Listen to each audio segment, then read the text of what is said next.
ఆనందించాడు. ఎందుకంటే వాళ్ళు నా యొక్క ఆజ్ఞని ఏ విధంగానూ కూడా అతిక్రమించరు.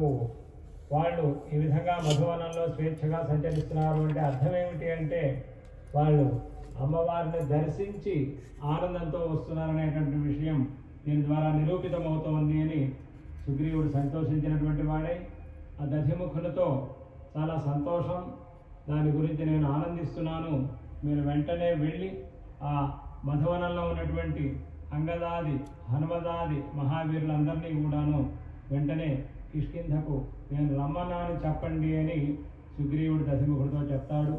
దశముఖుడు మళ్ళా మధువనానికి వెళ్ళి వాళ్ళందరినీ కూడాను జాగ్రత్తగా కిష్కింధకి పంపిస్తాడు.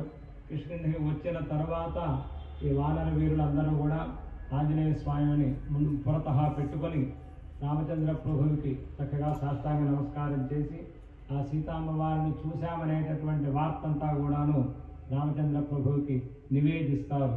ఇటువంటి వృత్తాంతంతో కూడినటువంటి 63-64 సర్గంలోని 68 శ్లోకాలను ఈరోజు మనం భగవత్ప్రీతిగా సంకల్పపూర్వకంగా పారాయణ చేసుకుందాం. ఇలా మనం షోడశజన దీక్షతో పారాయణ చేస్తున్నాము అంటే దీనికి ఒక ప్రమాణవాక్యం ఉన్నది. రాఘవో విజయం దద్యాన్ మమ సీతాపతి ప్రభు రాఘవస్య పదద్వంద్వం దద్యాదమిత వైభవం అని ఒక శ్లోకం అన్నమాట. సాంప్రదాయకులు మనకు అనుగ్రహించినటువంటి శ్లోకం.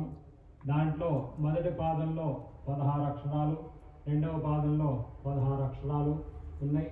దాంట్లో మొదటి పాదాన్ని మనం ప్రమాణంగా తీసుకొని రాఘవో విజయం దద్యాన్ మమ సీతాపతి ప్రభు అనేటటువంటి దాంట్లో ఉన్నటువంటి 16 అక్షరాలను తీసుకున్నట్లయితే ఆ అక్షర సంఖ్యను